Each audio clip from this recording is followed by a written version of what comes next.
Olá, boa tarde. Boa tarde. Hoje é sábado, dia 16 de maio e o Link Espírito Santo está começando. E você vai ver em destaque na nossa edição de hoje.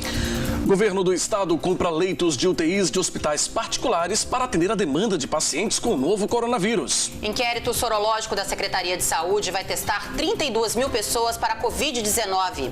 Pacientes com problemas cardiovasculares lideram o ranking de mortes da doença. Pesquisadores da UFES monitoram taxa de transmissão da Covid-19 aqui no estado e mostram evolução positiva dos números. Com estoque de sangue muito abaixo do ideal, Hemóis de Vitória começa a campanha itinerante para receber doações. E tem também as notícias de outras regiões do estado.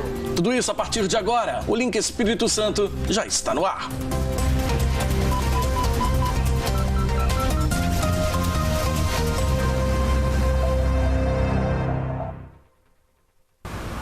Com o crescimento dos casos do novo coronavírus, o governo traçou como uma das estratégias para aumentar o número de UTIs, comprar leitos na rede privada. O Estado também quer aumentar a quantidade de enfermarias. Em Vila Velha, o hospital já reservou parte das vagas para o atendimento público.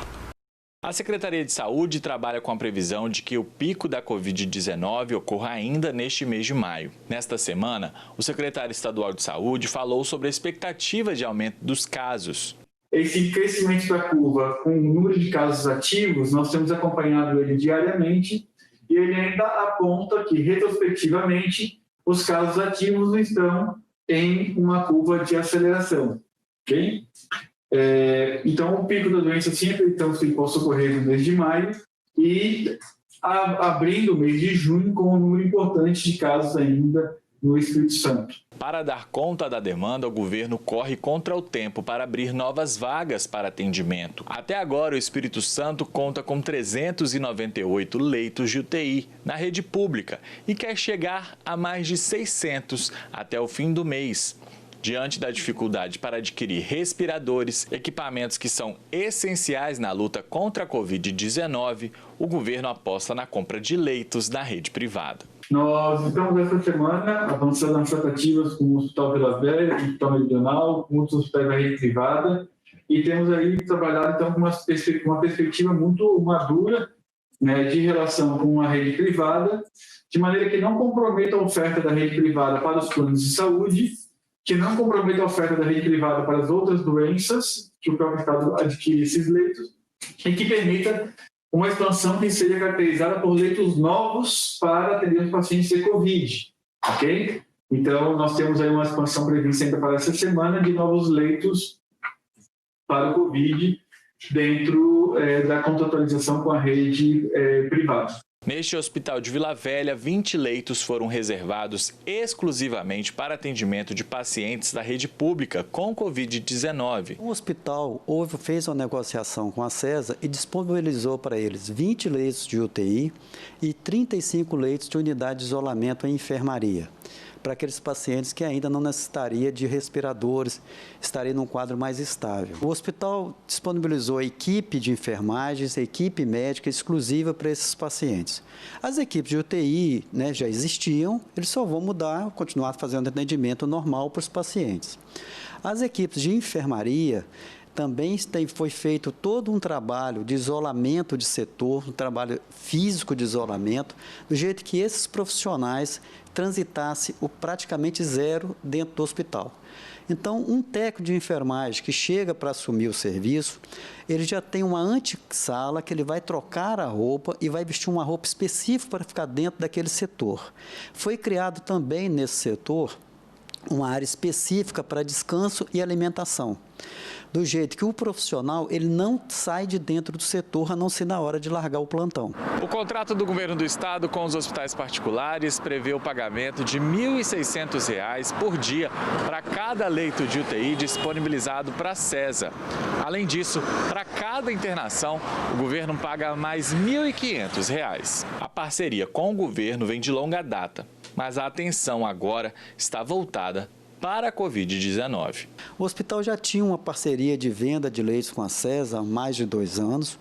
E o que mudou nesse formato agora, que esses leitos a CESA comprou especificamente para o evento Covid. E eles que estão gerenciando esses leitos. O hospital ele não tem gerenciamento sobre esses leitos. Esses leitos são da CESA e elas vão colocar os pacientes deles do jeito que eles acharem melhor pelo fluxo interno da CESA. Então, o hospital entrou vendendo os leitos e cedendo a parte de médico e a parte de pessoal. Mas esses leitos, o gerenciamento é todo feito pela CESA. O hospital ele não tem no contrato que foi firmado dele poder usar esses leitos para outros convênios ou outros pacientes. Esses leitos são específicos da CESA. E junto com isso, tentando ampliar nosso parque, a gente criou mais uma UTI com mais 10 leitos para outros convênios, para outros pacientes.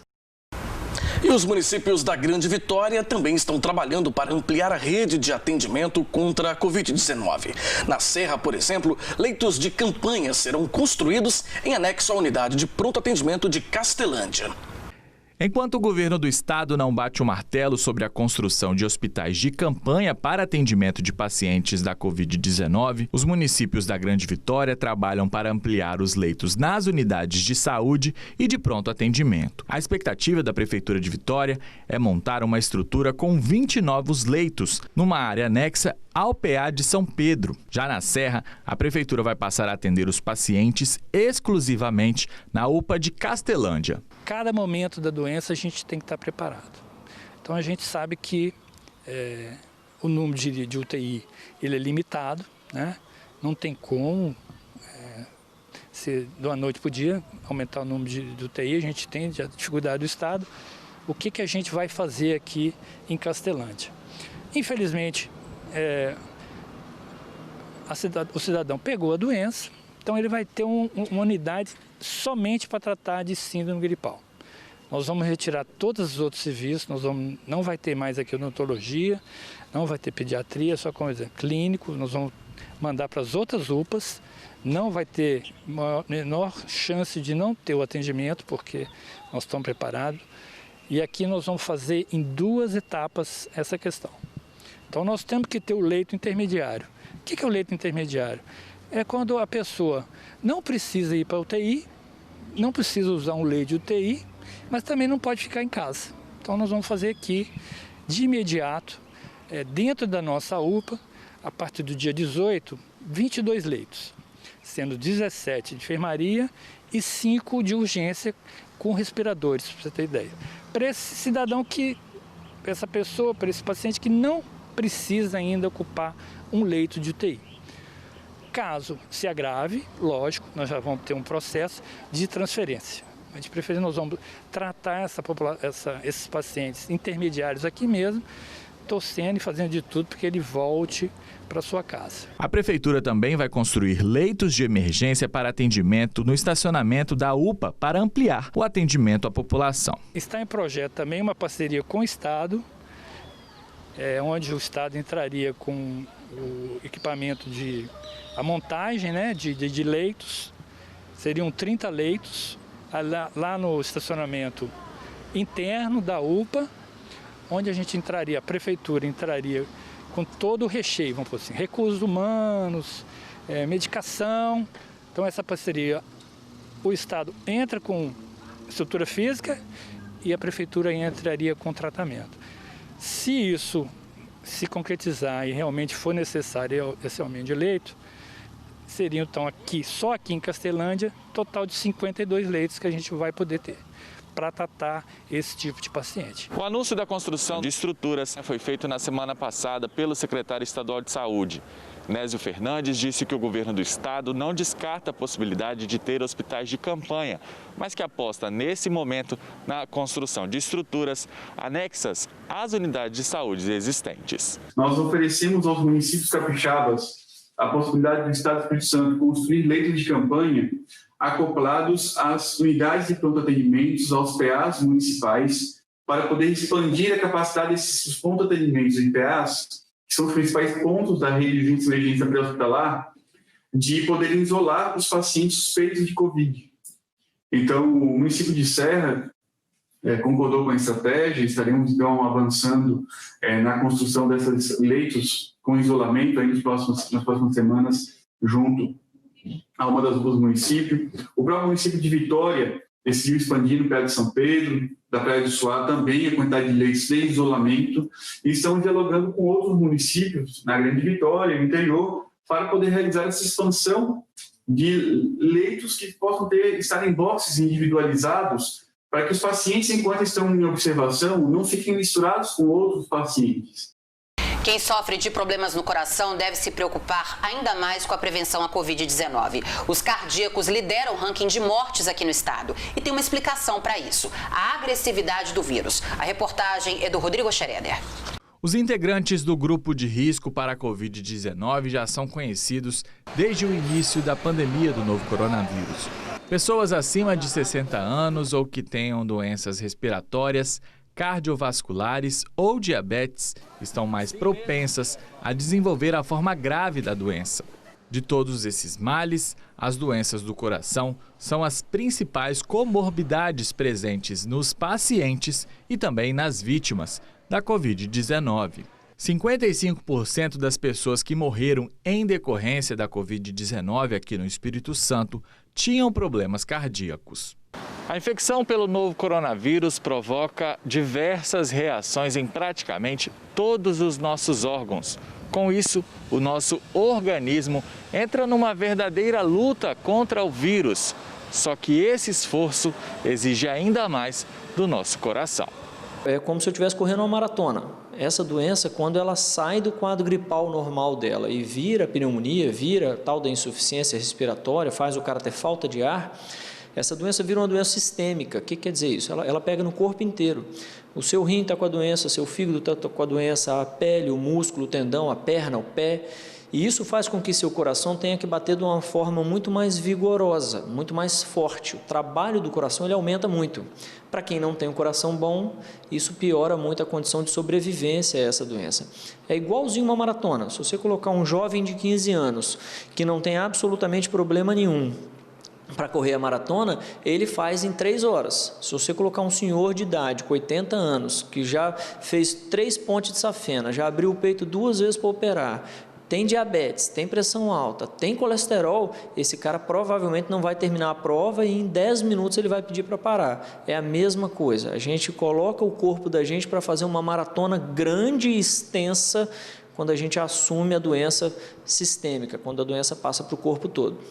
O médico afirma ainda que, neste momento, quem sofre de algum problema cardíaco precisa seguir as orientações médicas e reforçar a atenção aos tratamentos. No final de toda consulta médica na cardiologia, muito provavelmente com vários cardiologistas isso acontece, a gente não só prescreve, a gente não só passa remédio para esses indivíduos. Indivíduos que têm muitas doenças, pressão alta, diabetes, o cara tem colesterol, já teve um pé amputado, tem um problema de diabetes que já fez ele ficar cego, ou ele faz diálise, ou ele tem problema no fígado. Esses indivíduos, geralmente, a gente não passa só remédio. É obrigação nossa como médico passar orientações, e dessas orientações a gente chama isso inclusive de MEV, mudança de estilo de vida. O que é isso? É falar para o cara assim, ó, quantidade de sal você precisa diminuir, você precisa reduzir peso, você precisa praticar algum tipo de academia, esporte, atividade física, caminhada. Tudo isso a gente raramente segue. Existem grandes estudos no mundo mostrando que menos de 10% da população que procura um médico, segue 100% das orientações que o médico deu. Então, nessa época de pandemia agora, vai ficar muito difícil o sujeito entrar em contato com o médico dele. Muita gente não está conseguindo fazer consultório, porque as clínicas fecharam. Então, o ideal é o cara puxar na memória a última consulta. A última consulta com o médico dele precisa ser lembrada, não só para ele executar os remédios da forma como está na prescrição dele, se é de 12 em 12 horas, é de 12 em 12 horas. Não inventa de tomar mais ou menos remédio por conta própria. Mas também para o cara executar tudo aquilo que o médico dele sempre falou ao final da consulta. Essa é uma maneira que a gente tem, não só de preservar o corpo estável, equilibrado, para tentar aguentar a doença caso a gente pegue, mas também para você não piorar a doença que você tem. A Organização Mundial da Saúde aconselha o maior cuidado em evitar aglomerações ou contato com pessoas doentes. O momento é de atenção e consciência. A doença não tem piedade, nem de quem tem medo, nem de quem está descompensando, nada disso. A doença tem medo de quem raciocina contra ela. E o racional contra a doença é, primeiro ponto, a doença passa por contato, então nós vamos tentar evitar o contato. Ou fazer isolamento, ou fazer distanciamento, fazer o uso das máscaras, fazer o uso da lavagem de mãos. Essa é a primeira grande estratégia. A segunda grande estratégia é não ficar doente. Não ficar doente de uma outra forma. E para quem tem doença pré-existente, que é a pressão alta, o diabetes, o problema no fígado, no rim, esse cara precisa se cuidar muito. E esse cuidado se faz basicamente com duas coisas. Remédio, não pode parar de tomar e não pode mudar da sua cabeça, achar que você acha que vai melhorar com tal remédio, de jeito nenhum. Siga a última prescrição e faça todas as orientações que seu médico sempre te deu. E se porventura você conseguir, marque com seu médico. Nós estamos conseguindo começar a voltar a fazer consultório. A seguir aqui no link, pesquisadores da UFES monitoram taxa de transmissão da doença no estado e mostram a evolução positiva dos números. E o governo do estado começa um inquérito sorológico. 32 mil capixabas vão ser testados. O link Espírito Santo volta já.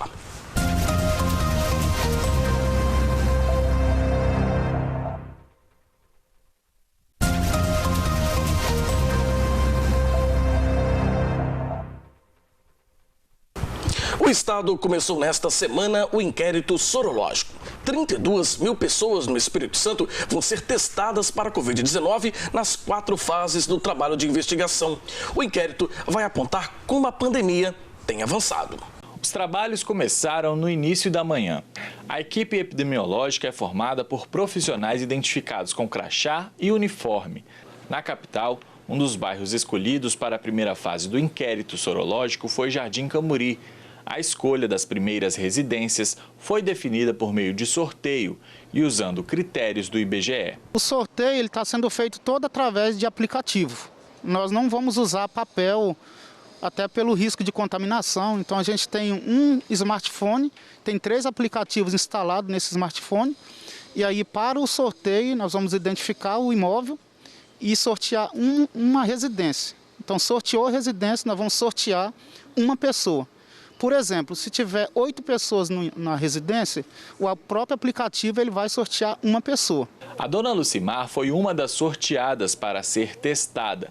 O teste é rápido. Para colher o material, as profissionais tomam todos os cuidados de proteção. Com apenas um furinho no dedo, a síndica deu a sua contribuição para a pesquisa.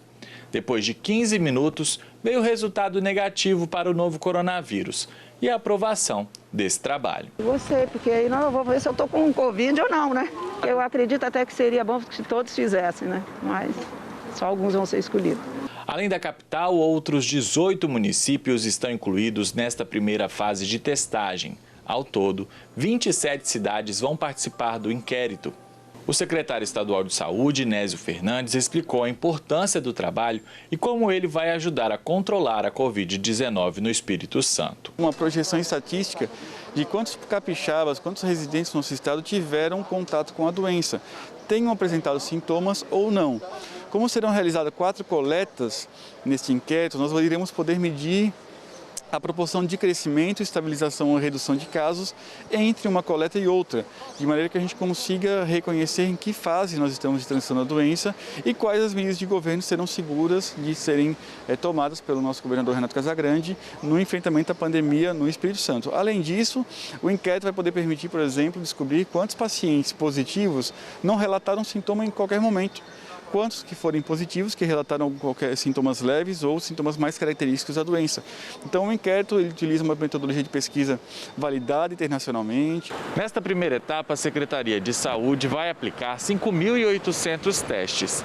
Caso algum desses exames dê resultado positivo para a Covid-19, os outros moradores também serão testados. Ele não é para buscar pacientes que estão na fase aguda da doença, os primeiros sintomas da doença, porque esse teste não é adequado para isso.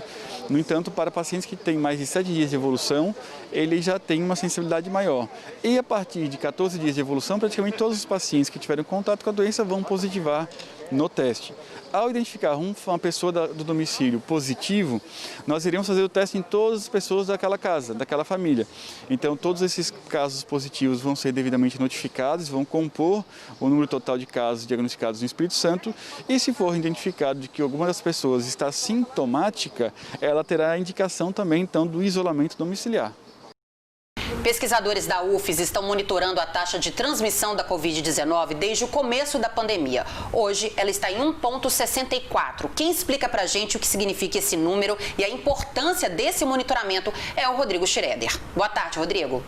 É isso mesmo, Adriana, Fabiano, a todos de casa. No início da pandemia do novo coronavírus aqui no Espírito Santo, a nossa taxa de contágio era de 2,19. Agora, esse número está em 1,6. E para explicar o que significa isso, aqui comigo o professor Etereldes Gonçalves, do curso de matemática aqui da UFES. Professor, para a gente começar falando dessa taxa de contágio, né? Explica em números reais, assim, para a população, o que significa essa taxa de contágio antes de 2,19 e agora 1,6? Então, a grosso modo, Rodrigo, significa que a cada 10 pessoas contaminam outras 22. Isso no início da epidemia. E hoje, a cada 10 pessoas contaminam outras 16. A grosso modo, porque não é assim, né? Hoje tem 10 pessoas contaminadas, amanhã vão ter 26. Não é essa conta, porque leva um tempo de incubação, leva um tempo para as pessoas serem expostas. Então, isso leva, em média, 10 a 15 dias para ocorrer o evento. Queria que o senhor explicasse esses números de uma instituição britânica, né? Queria que o senhor falasse, vocês estão usando esses números e também fizeram um cálculo aqui, não é, na universidade? Isso. Tem um estudo do Imperial College que diz que a nossa taxa no início da epidemia era 2,24 e agora 1,57. A gente fez o mesmo estudo aqui, fizemos para a Grande Vitória, chegamos a números parecidos. Nosso número aqui é 2,19, como você falou, para a Grande Vitória. E hoje estamos em 1,64, na verdade, na semana passada, né? O que vocês levam em conta para fazer esse estudo, né? Para chegar nesses números? Então, a gente leva em conta as curvas de crescimento da epidemia. Aqui no Espírito Santo, a gente está usando as curvas de óbitos e de hospitalizados, que são as curvas mais seguras para a gente, mais seguras em termos estatísticos, né, de dados, porque a curva de contágio, a gente sabe, tem muita subnotificação. As pessoas que fazem o teste são aquelas que já chegam no hospital com alguns sintomas, geralmente só são testadas que já chegam com síndrome respiratória aguda grave. Então, essa curva não é uma curva muito segura para a gente usar como parâmetro do modelo. Esse dado tem impacto direto no número de infectados e também de mortes, né? Se a gente tivesse seguido esse modelo, né, do início, né, de contágio de 2,19 aí, quais números que a gente teria agora de mortes? Então, se a gente mantivesse a taxa de contágio em 2,19 e a letalidade fosse a letalidade brasileira, a gente teria hoje em torno de 674 mortes. Que prognóstico que a gente pode ter agora com esse número? Esse mundo muda nessa semana, agora a gente tem a abertura também do comércio. Isso, de alguma forma, tem um impacto também sobre essa taxa de contágio? Então, a taxa de contágio, ela é a velocidade de transmissão da doença. Então, assim, ela é impactada por várias coisas. Ela é impactada pelo percentual de pessoas já imunizadas, ela é impactada pela como que as pessoas se comportam em termos de distanciamento, mesmo circulando, mas mantendo o distanciamento. Então, tudo isso impacta nessa taxa. Mas, certamente, a maior circulação aumenta a taxa de contágio. A gente já falou aqui no programa também sobre como que menor distanciamento social pode poupar vidas. Isso também tem a ver com essa taxa de transmissibilidade? Se tem mais gente em casa, mais gente saindo só para o que é essencial, a gente consegue segurar o contágio da doença de alguma forma que esse contágio seja mais lento e aí você vai ter uma sobrecarga menor no sistema de saúde? A transmissão do vírus se dá pessoa a pessoa local contaminado. Então, a pessoa toca numa superfície contaminada, leva a mão às vias aéreas ou aos olhos e isso contamina. Ou conversando, né, gotículas no ar, e isso é o que dizem os epidemiologistas, a gente considera isso como uma premissa. Então, se isso é uma premissa, se é assim que o vírus se transmite, É óbvio que você diminuindo a interação social, diminuindo esse tipo de situação, a taxa de contágio diminui. É o que a gente busca, né? É o que a gente está sempre defendendo. Para isso, a gente tem que ficar, então, mesmo em casa para que essa taxa seja mantida num número tolerável, né? Ficar em casa, né? Isso aí, já quem diz, já não é a matemática, sim os epidemiologistas, né? E a gente confia que esse é o... Mas é ficar em casa, manter essa taxa de contágio baixa para que o sistema não colapse, porque uma vez colapsado, a taxa de letalidade também aumenta e aí, certamente, muitas vidas que poderiam ser poupadas vão acabar sendo perdidas. Queria muito agradecer a sua entrevista aqui para o Link Espírito Santo, professor. Eu que agradeço a oportunidade. Obrigado mais uma vez. Adriana, Fabiano, eu volto com vocês no estúdio. A polícia continua tentando identificar o suspeito de aplicar um golpe em uma mulher de Santa Catarina, isso no município de Soretama, no norte do estado. Nós vamos direto até lá conversar com o Cláudio Alves, que tem as informações para a gente. Boa tarde para você, Cláudio. Olá, boa tarde, Fabiano, boa tarde, Adriana, e a você que nos acompanha nesse link especial. Bom, nós falamos nesta semana aqui no Link do caso de uma mulher de Santa Catarina que foi vítima de um golpe por um falso fazendeiro aqui de Soretama, no norte do estado. Apaixonada pelo homem que ela conheceu pela internet, a mulher de 41 anos abandonou o marido e veio para a região para viver com o suposto fazendeiro um caso de amor, mas caiu em um golpe. A Polícia Civil agora tenta identificar esse suspeito, como afirma o delegado Fabrício Lucindo. Pois é, a Polícia Civil nós estamos aqui trabalhando, tentando identificar o autor desse crime, identificar esse sujeito, porque ele não tinha foto e ele usou o nome falso para poder atrair a mulher. Então a gente está encontrando vários suspeitos com as características que ela descreveu, tatuagens, tipo físico, cor da pele, e estamos encaminhando as fotos para ela para que ela ver se ela reconhece esse sujeito. São elementos que já cometeram crimes parecidos, estelionatários, mas infelizmente até agora ela não reconheceu nenhum. Na verdade, isso aconteceu no ano passado. Ela acabou conhecendo esse sujeito via rede social, via um grupo de rede social do Facebook, e aí começaram a conversar na rede social, no grupo. Depois começaram a conversar privativamente no chat privado. E aí ela se apaixonou perdidamente pelo suposto fazendeiro aqui de Soretama, abandonou o marido no final do mês, me parece no final do mês do ano de 2019, em dezembro de 2019, pediu conta no local onde ela trabalhava, pediu demissão no trabalho, juntou tudo que tinha e veio viver com o estelionatário aqui em Soretama. Bom, ela desembarcou no aeroporto de Vitória com a promessa de que ele iria buscá-la. Quando ela chegou na rodoviária de Linhares, ele ligou novamente para ele, ele disse, não deu para poder ir te buscar na rodoviária de Linhares também, mas vou mandar um empregado meu te buscar. Aí ela ficou esperando mais um tempo, apareceu um sujeito, conforme foi descrito, e com um Tempra velho, 1992, 93, alguma coisa assim. E pegou ela para poder levá-la ao encontro amoroso. No meio do caminho, conversando com o tal motorista, ela conseguiu identificar que era a mesma voz do sujeito que conversava com ela.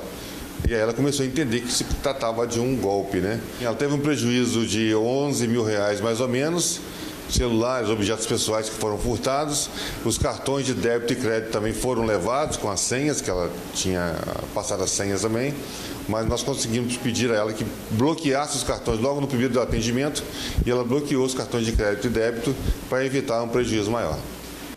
A gente muda de assunto agora. Começou mais uma fase de limpeza das lagoas urbanas de Linhares. Os trabalhos de remoção de plantas aquáticas acontecem entre os bairros Araçá e Interlagos. Esta é a última etapa do plano de remoção das macrófitas nas lagoas urbanas do município. Segundo a Secretaria de Meio Ambiente, a medida visa conter a proliferação da vegetação aquática, que é formada por conta do depósito de material orgânico nas lagoas, por meio, claro, das ligações clandestinas de esgoto.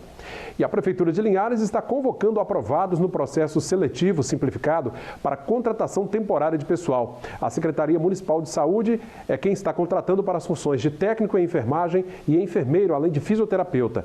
Os convocados têm até a próxima quinta-feira, dia 21 de maio, para comparecer à Secretaria Municipal de Administração e Recursos Humanos, que fica na Avenida Vitória, no centro de Linhares, nos horários das 8 da manhã às 6 da tarde, com todos os documentos exigidos pelo edital. Por hoje é só, eu desejo um excelente final de semana a todos. Até segunda. A cidade de Colatina, no noroeste do estado, registrou a primeira morte causada pela Covid-19. Nós vamos direto até lá conversar com o Altemar Collen, que tem os detalhes pra gente. Altemar. Olá, boa tarde, Adriana, boa tarde, Fabiano, boa tarde a todos que nos acompanham aqui no Link Espírito Santo. Diante da pandemia do novo coronavírus, o reflexo da economia é nítido. Colatina está com o horário diferenciado desde a última quarta-feira para o comércio local. Uma situação complicada e que gera prejuízos e incertezas para alguns segmentos, mas que, por outro lado, aumentou o lucro de algumas empresas. É nítida a redução de movimento pelas ruas do centro de Colatina e em outras áreas comerciais.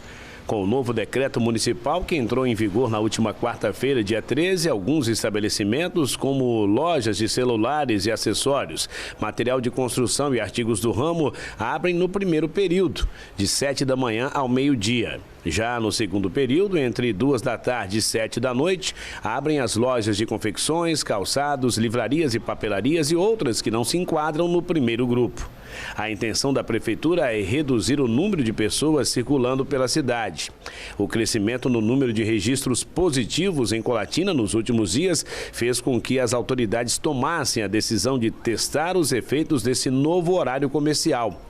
Para muitos comerciantes que externaram suas opiniões nas redes sociais, o horário é prejudicial para as vendas e, consequentemente, a manutenção dos negócios e dos empregos.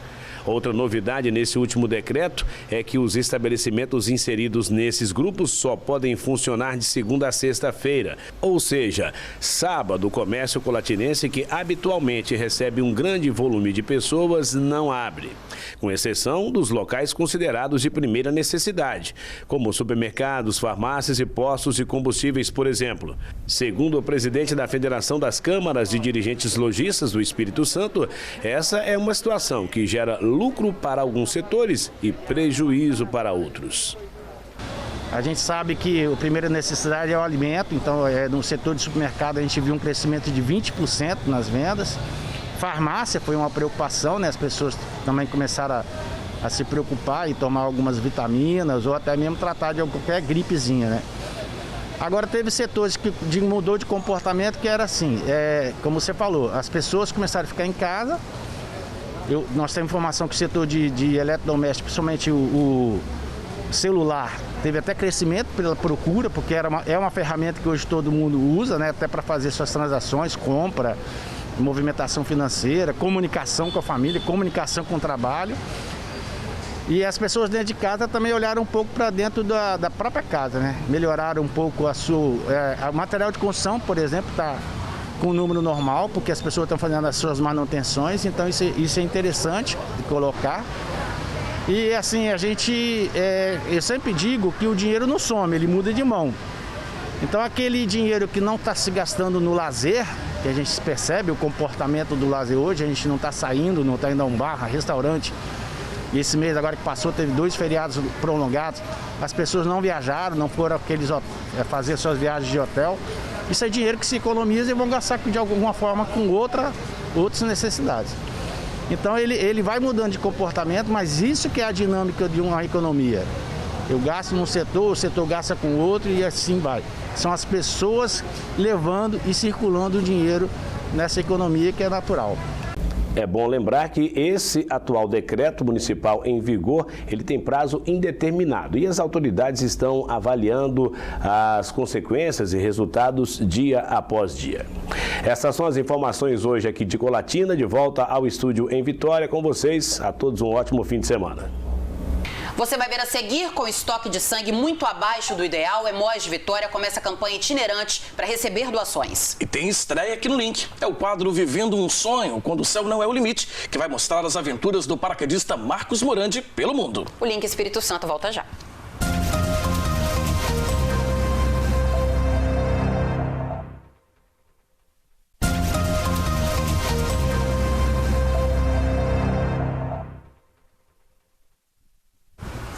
Com o crescimento do número de casos no sul do estado, em Cachoeiro de Itapemirim foram montadas barreiras. Quem tem as informações pra gente é o Samuel de Fraga. Boa tarde para você, Samuel. Olá, boa tarde para vocês e para todos. Olha, é isso mesmo, hein? O número de casos confirmados de Covid-19 aqui no sul do estado tem subido rápido. E para ajudar a combater a transmissão da doença, foram montadas essas barreiras sanitárias e educativas com medição de temperatura e orientação para medidas de segurança contra a doença. Na rodovia Cachoeiro Safra, na altura do bairro União, quem vem para Cachoeiro é orientado a parar. Os ocupantes dos veículos e os motociclistas recebem panfletos explicativos e é feita a medição da temperatura em termômetro infravermelho. Essas são medidas para ajudar a combater a transmissão da Covid-19. A gente está mais uma questão de orientação. Por conta do aumento do número de casos, então nós estamos orientando, reforçando as orientações.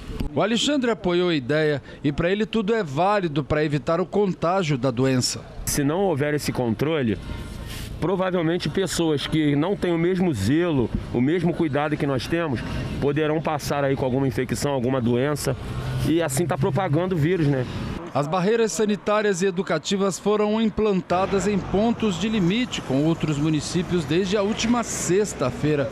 Mas uma das medidas adotadas pelo município, que viu o número de contaminados por Covid-19 subir nos últimos dias.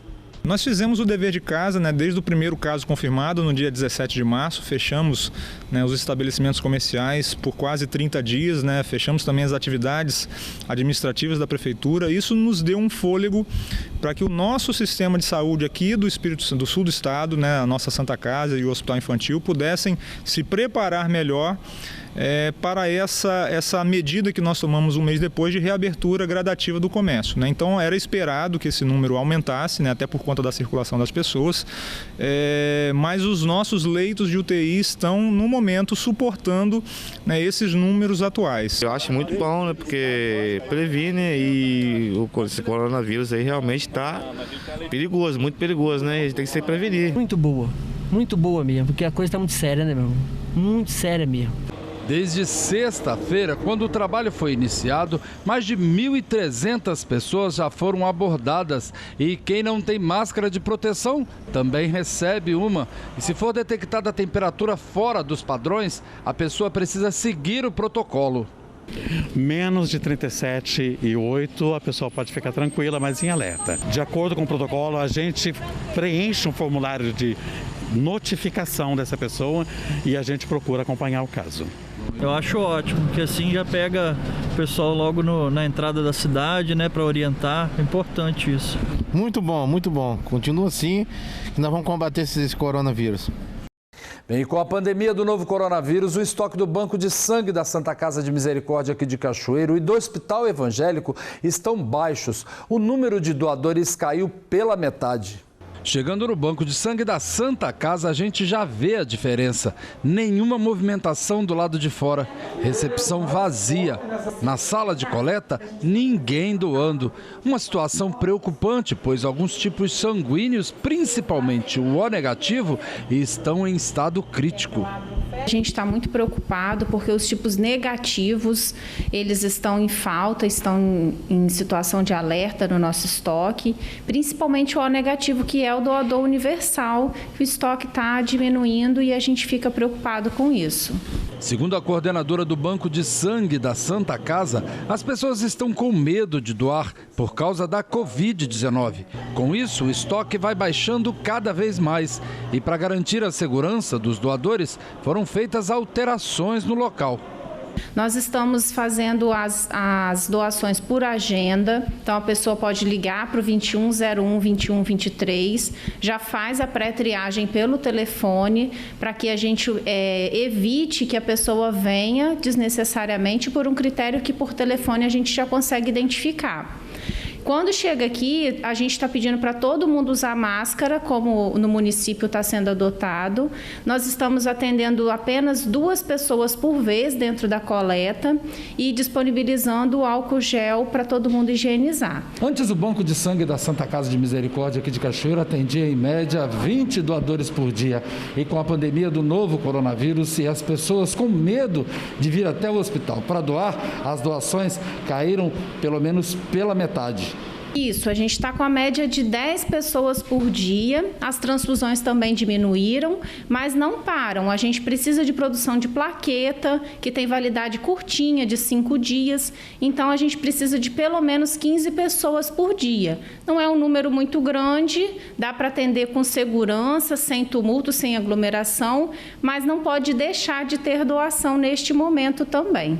A falta dos tipos sanguíneos, principalmente o O negativo, que é universal, prejudica principalmente os pacientes crônicos internados na UTI e os atendimentos no pronto-socorro do hospital. A transfusão de sangue é necessária, além das urgências que o nosso pronto-socorro não vai deixar de atender, as emergências, os traumas que forem, que virem para cá. Então, a transfusão ela não vai parar. Então, a doação também não pode. A coordenadora faz um alerta para quem é doador ou pretende se tornar nessa época de pandemia do novo coronavírus. As pessoas que têm contato com o paciente suspeito ou confirmado do Covid-19 devem esperar pelo menos 15 dias após o último contato com o paciente para vir fazer a doação de sangue. Quem teve deslocamento para outras regiões do país, pelo menos 30 dias do retorno. E pessoas que estão com algum sintoma gripal nos últimos 30 dias não devem vir fazer a doação, a menos que já tenha 15 dias da melhora dos sintomas. O Banco de Sangue do Hospital Evangélico também passa pelo problema da falta de doadores. O estoque também está baixo, já se aproximando de uma queda de 90%. O grupo sanguíneo mais afetado também é o O negativo, com estoque de apenas 5% do ideal, que é de 40%. Um espaço foi organizado com demarcação e orientação profissional adequada. Todas as outras pessoas, que já são doadores ou não, podem vir fazer a doação, devem vir, nos procure, faça agenda, pré-triagem e venha ajudar quem precisa. Basta trazer o documento oficial com foto e o nosso atendimento continua de segunda a sexta de 7 às 4 e sábado de 7 às 11. Podem ligar no 2101-2123. Bem, Adriana, Fabiano, esses foram os destaques aqui do sul do estado. Eu volto na segunda-feira com mais informações. A gente se encontra, hein? Uma boa tarde para vocês. Obrigado, Samuel. Com a pandemia do novo coronavírus, os doadores de sangue sumiram do Hemóis aqui de Vitória. Nessa semana, o estoque do tipo O negativo chegou a zerar. Por isso, um trabalho de coleta itinerante está sendo realizado aqui na região metropolitana. Moradores de um condomínio fizeram questão de ser solidários. Após ver uma reportagem sobre a baixa dos estoques do Hemóis, a Jéssica e outros moradores deste condomínio na Serra resolveram se mobilizar. Saiu uma reportagem há um tempo atrás falando sobre o banco de sangue ter diminuído o nível de estoque devido a essa questão da pandemia, do isolamento. Então, algumas moradoras elas se uniram, entraram em contato com o Hemóis para poder trazer hoje o ônibus de doação para o nosso condomínio, para a gente ter a comodidade de fazer dentro de casa a doação. A parceria com os municípios surgiu após baixa nos estoques de sangue da instituição, provocada pela pandemia do novo coronavírus. O Leonardo também se dispôs a ajudar. Não dói nada, pessoal super atencioso, a higienização toda feita da melhor forma. Então, com as máscaras de proteção, com a higienização, então, realmente, que outras pessoas possam pegar esse exemplo para que realmente possam salvar vidas, contribuindo com a sociedade e até, por que não, com aqueles que a gente mais ama, nossos parentes, numa situação que possa vir a precisar. Para ele, a satisfação em ajudar ao próximo não tem preço. Com a pandemia que a gente realmente está vivendo e vivenciando, contribuir é um meio de carinho e poder realmente ter um afeto a mais com o próximo. Para doar sangue é preciso ter mais de 16 anos, pesar pelo menos 50 quilos e estar bem de saúde. O ônibus do Hemóis pode percorrer, além de condomínios, igrejas e empresas. Tudo para que não falte, neste momento, algo essencial para a saúde de muita gente. A gente tem visto bastante essa questão de pandemia, de ajuda ao próximo, com alimentos, com produto de higiene. E passou na pergunta, por que não ajudar com o nosso sangue? Porque o sangue hoje ele salva vidas, né? Essa ajuda ao próximo.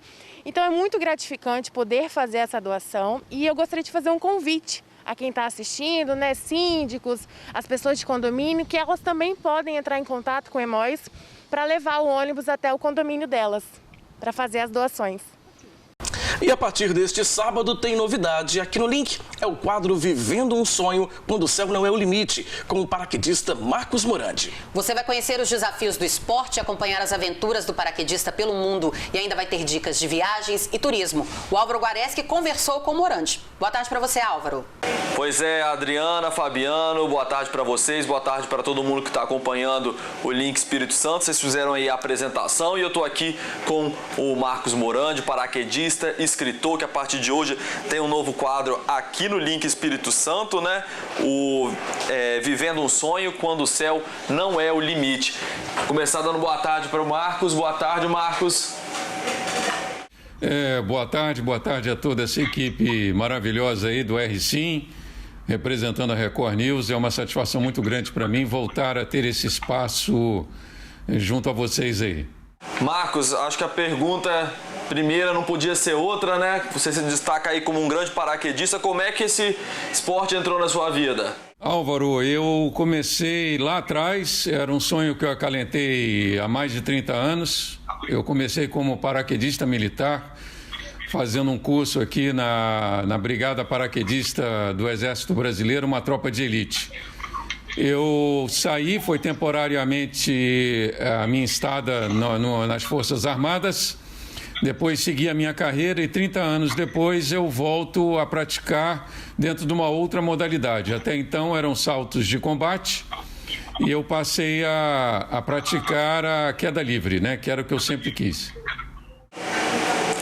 Marcos, mas o paraquedismo vai muito além da prática do esporte para você, né? Como é que o paraquedismo ele mudou a sua vida?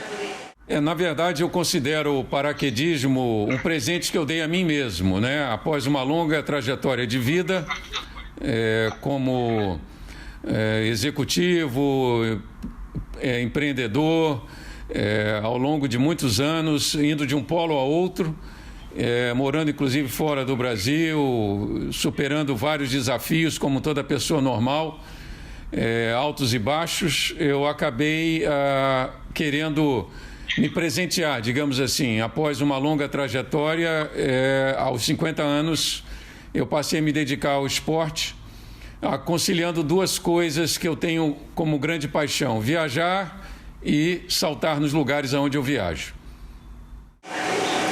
Marcos, a gente vai exibir aqui no programa, no quadro, né, todo sábado, aventuras que você viveu no mundo afora, como que essas experiências mudaram a sua vida. Só é bom a gente lembrar que esse quadro foi gravado antes da pandemia do novo coronavírus, é claro.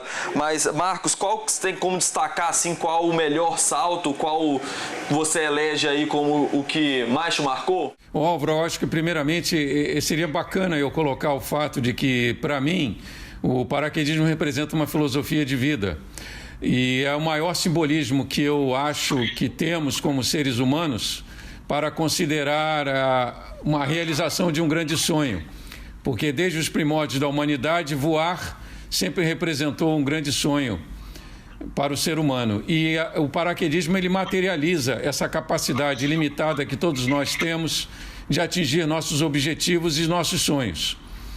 Então, na verdade, cada salto para mim é um evento e é muito difícil eu dizer para você especificamente um local ou um evento que tenha sido o mais marcante.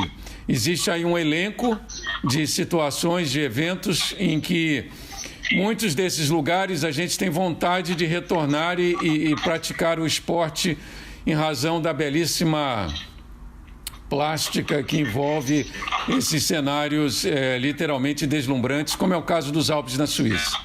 Marcos, a gente está vendo algumas imagens aí, você inclusive chegou a saltar até dos Alpes suíços, situações aí que são extremas. Isso muda a vida de que forma você pode destacar, assim, cada experiência dessa, o que ela agrega para você? Na verdade, um ponto fundamental é para deixar bem claro que o paraquedismo, para mim, ele transcende simplesmente a adrenalina. Muitas pessoas buscam os esportes radicais meramente pela adrenalina. Eu vou muito mais além. Eu considero um evento, cada salto, e me sinto abençoado e agraciado, que é uma forma que eu encontro, inclusive espiritualmente, de elevar a minha alma dentro de um contexto muito subjetivo e muito importante que me incentiva a ir em frente. Eu tenho como lema sempre procurar fazer uma diferença em tudo que eu faço e não haveria de ser diferente na prática desse esporte. Marcos, vamos falar agora um pouquinho então da proposta do quadro. Quando você está falando aí, vivendo um sonho quando o céu não é o limite, aonde que você quer chegar? A proposta do projeto, primeiramente, existem várias missões intrínsecas. Eu não faço necessariamente a apologia à prática do esporte, mas a analogia do esporte com a capacidade que todos nós, seres humanos, temos intrinsecamente dentro de nós, ilimitada, né? E no caso, o paraquedismo, para mim, foi um instrumento, uma ferramenta que eu utilizo para elevar, digamos assim, não só a exposição da prática deste extraordinário esporte dentro de um contexto fora do sensacionalismo factual, mas também valorizando competências e inspirando, motivando as pessoas a seguirem em frente em cima dos seus objetivos e sonhos. Lembrando sempre que não existe uma fórmula mágica para o sucesso, mas o paraquedismo ele reúne uma série de fatores e fundamentos que, desde que aplicados, aumentam substancialmente as chances de qualquer um de nós atingir o êxito no que a gente planeja, na vida, no campo pessoal, profissional e por aí vai. Marcos, tentando fazer então um paralelo com esse momento atual, as lições que você aprendeu aí no paraquedismo, como isso agregou na sua vida das mais diversas formas. Nesse momento, o mundo inteiro está passando por uma situação diferente, a gente está sendo colocado à prova, tem isolamento social, uma pandemia. Dá pra gente aplicar alguma dessa lição aí que o paraquedismo te ensinou, a prática do esporte radical, para essa situação que a gente vive nesse momento? Eu vejo assim, muitos dos fundamentos que nós aplicamos nesses eventos, né, de sucesso, como eu deixei bem claro, para cada salto a gente faz um plano de voo, né? Então, quando a gente consegue perfazer todo o projeto com sucesso, é uma grande satisfação. Lembrando sempre que existe uma cadeia, né? Uma cadeia de competências que permite a realização desse tipo de evento. Voltando para a pandemia, é muito importante a gente deixar claro que talvez um dos maiores desafios que a humanidade está enfrentando no momento. E é muito importante que as pessoas processem isso de uma forma mais objetiva, independente de simplesmente a gente considerar que é um momento transitório que vai passar de uma forma simplória. Eu acho que todo o sofrimento, toda a privação e toda a superação, ela passa a ter sentido quando a gente obtém dessa experiência algo de positivo para as nossas vidas. O mundo está passando por essa revolução de pensamento das relações de consumo, relações familiares. Eu, como a maioria, tenho sofrido consequências também. Graças a Deus eu posso me dedicar a esse isolamento social, mas eu tenho tido um contato constante, que é um privilégio maravilhoso. Por exemplo, eu vejo diariamente a minha mãe, que tem simplesmente 90 anos de vida e é a maior fonte de inspiração que eu tenho nessa vida. Então, eu acho que é o momento das pessoas refletirem, né? O que essa situação toda a partir do momento que a gente processe realmente o que está acontecendo, para que tenhamos um retorno de uma postura diferente, né? Uma análise crítica, tanto individual quanto coletiva. Marcos, quero agradecer muito então a sua entrevista. Dizer que você está muito bem-vindo aqui no Link Espírito Santo. A partir de sábado que vem, então, estreia o quadro do Marcos Morandi, aqui mostrando as experiências da vida dele, vários saltos e aventuras que você vai encontrar aqui no Link Espírito Santo. Seja bem-vindo e até sábado que vem. Muito obrigado, um forte e fraterno abraço a todos. É isso, voltamos aí do estúdio. Obrigado, Álvaro. E o Link Espírito Santo deste fim de semana fica por aqui. Muito obrigado pela sua audiência e pela sua companhia. Para você, uma ótima tarde e um bom fim de semana. Bom, e você já sabe que para ficar muito bem informado a qualquer hora é só acessar o sinoticias.com.br. Uma ótima tarde para você e a gente volta a se ver na segunda. Record News, informação para você crescer.